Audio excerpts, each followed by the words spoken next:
Dios les bendiga, mis amados hermanos. Estoy contento de poder estar con ustedes nuevamente por este medio, compartiendo mi cuaderno espiritual. Este mes estamos hablando acerca de ser cristianos ejemplares.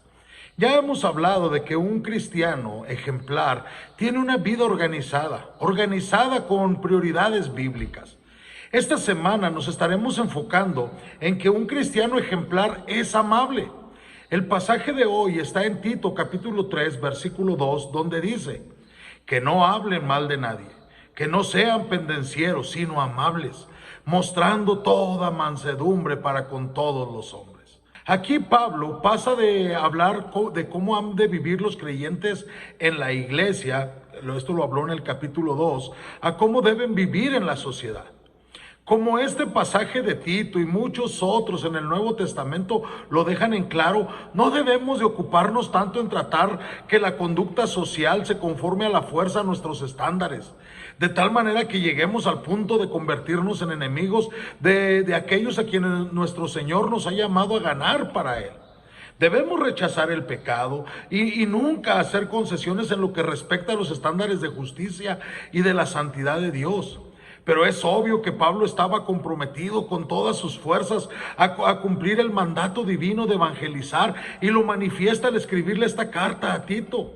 Pero no era su deseo que los cristianos que vivían en una cultura pagana en la ciudad de Creta o en la isla de Creta la emprendieran contra los incrédulos y trataran de imponer a la fuerza cambios en los estándares culturales. Todo cristiano desea que los estándares de la sociedad fueran mejores. Como creyentes a veces nos afligimos por los vicios, pero no debemos estar luchando en contra de la sociedad. Al contrario, las vidas de los creyentes deberían demostrar de manera continua la transformación espiritual que hemos recibido a través de la fe en Cristo Jesús, y así impactar en las vidas de las personas. En nuestro pasaje se nos dice que uno de estos deberes es que a nadie difame, ni siquiera a aquellos que más contribuyen al ataque y al deterioro de los estándares bíblicos.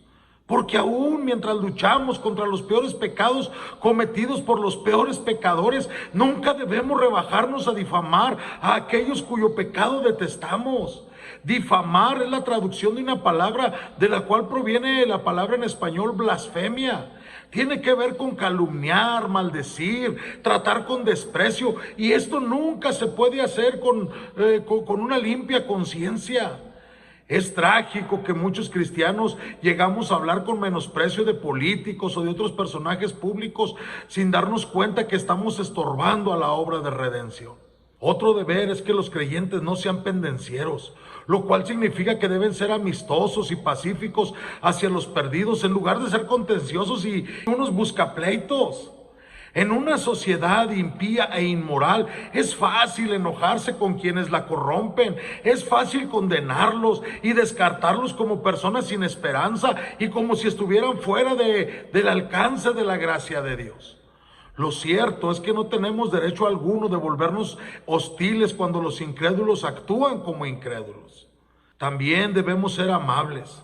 La palabra amable alude a la idea básica de aquello que es moderado, justo, equitativo, bondadoso en cuanto a la manera de tratar a otros.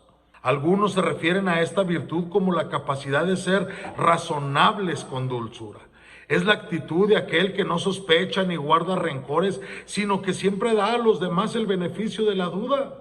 Y por último, debemos vivir mostrando toda mansedumbre a todos los hombres. Esta es una característica muy cercana a lo que acabamos de decir. En la literatura griega, la mansedumbre se usaba para hablar de las personas que fingían o que eran hipócritas con tal de lograr sus intereses.